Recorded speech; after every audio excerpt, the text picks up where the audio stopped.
Hey guys, ako nga po pala si Diana Mary P. Bautista.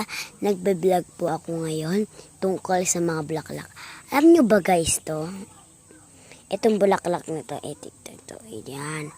Guys, madikit po siya. Kahit hawakan nyo po, tinan nyo po. Madikit. Oh. Yan po yung ang tawag po dyan. Ano yan? Skylo. Yan po.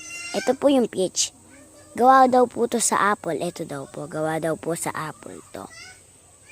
Balat ng apple. Tapos ito daw po gawa sa strawberry. Ito naman po, madikit-dikit din po. Kaya po pala madikit yan. May tusok-tusok po. Ito po. Yan.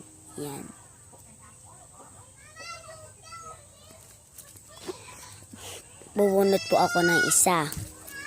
Ayan po. Ayan, guys. Ayan o. Di ba? Dumidikit, guys. Ay! Guys! Oh my God. Guys, nakikita niyo yan. Nakikita niyo yan, guys. May glue siya.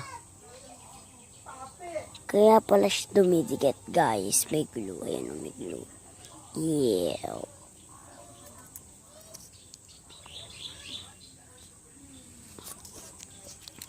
Kaya pala siya, guys, ayun o, yung puti, glue po yun, or dagta.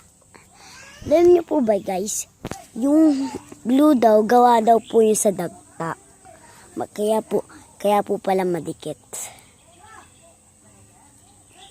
Ayan po, guys, kukuha po ulit ako. Ito po. Ayan po, guys. Yan, iyo.